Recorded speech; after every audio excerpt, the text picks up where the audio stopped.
2026 is not coming to test you. It is not coming to humble you. It is not coming to see if you're ready. 26 is responding to you. And before your mind tries to rush ahead and label this as another new year, new me speech, let me stop you right there, because this is not that. This is not about resolutions that fade by February or motivation that burns hot for a week and disappears. This is a reminder, a reactivation, a recalibration of power that was never missing, only quieted by distraction, survival mode, and other people's expectations. The truth is, you don't need to become someone new in 2026. You need to remember who you already are. You've been conditioned to underestimate yourself, to shrink your expectations, to lower your standards so life feels manageable. But deep down, you've always known that the version of life you're living right now is not the ceiling, it's the waiting room. The delays, the detours, the pressure you've been under were not punishment. They were preparation. You weren't being denied, you were being trained. And 2026 isn't the start of your power, it's the moment you finally stop doubting it. Here's what most people never realize. Reality doesn't respond to effort alone. It responds to identity. It responds to what you believe you're allowed to have, what you expect as normal, and what you subconsciously accept as possible. That's why two people can work just as hard and end up with completely different lives. One believes life happens to them, the other knows life responds to them. In 2026, that distinction matters more than ever. You are not late, you are not behind, and you are definitely not unqualified. You've simply outgrown the version of yourself that was built to survive instead of create. Survival asks, how do I make it through? Creation asks, what do I want to experience next? And that shift right there is what separates people who repeat cycles from people who rewrite timelines. Midway through this message, I want you to pause for a moment and make this declaration public, not for validation, but for alignment. Type this in the comments right now. 2026, the world is mine. Not because it sounds good, but because words are instructions to your subconscious. When you speak ownership, your mind starts looking for ways to support it. When you declare expansion, your energy begins rearranging around it. This isn't superstition. This is how focus works. And while you're here, turn on your notifications, like this message, share it with someone who needs to hear it, and subscribe to the channel. Not as a favor to me, but as a commitment to yourself. You don't accidentally stay aligned.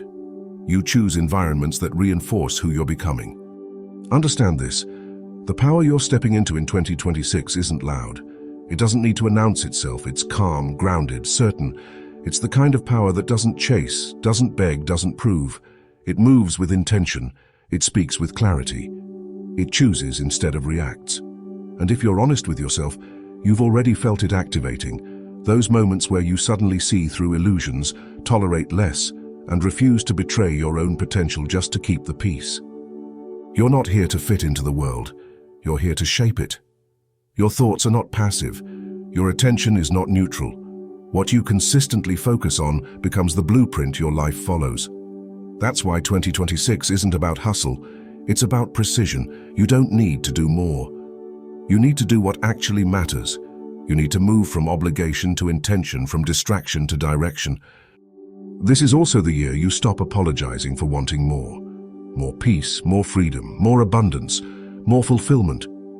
Somewhere along the way, you were taught that desiring more meant being ungrateful, that wanting expansion meant you were dissatisfied. But growth is not ingratitude, it's evolution. Trees don't apologize for growing taller. Rivers don't feel guilty for flowing forward. And you don't need permission to step into the life that matches your capacity.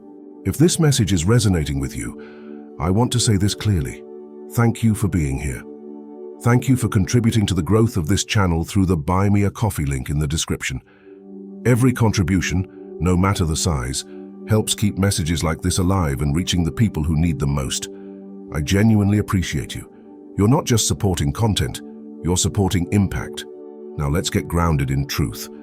The world doesn't belong to the loudest, the luckiest, or the most privileged. It belongs to those who can hold the vision long enough for reality to catch up. It belongs to those who don't quit on themselves when results are delayed. It belongs to those who decide, quietly and firmly, that they will no longer live beneath their potential. 2026 is the year you stop negotiating with doubt. The year you stop revisiting old identities out of comfort. The year you trust yourself enough to follow through. This doesn't mean everything will be easy, but it will be aligned. And alignment creates momentum that effort alone never could. You don't need the whole plan. You don't need all the answers. You need clarity on who you are choosing to be, and the courage to act from that place consistently. Small, intentional actions taken from a powerful identity will outperform massive effort driven by fear every single time. So as you move into 2026, move with ownership, move with presence, move with the understanding that the world responds differently when you stop asking for permission and start operating from certainty. You are not here to watch life happen. You are here to participate fully, consciously, and unapologetically. And say it again, even if only to yourself, 2026, the world is mine. Not because you're entitled, but because you're aligned. And alignment changes everything.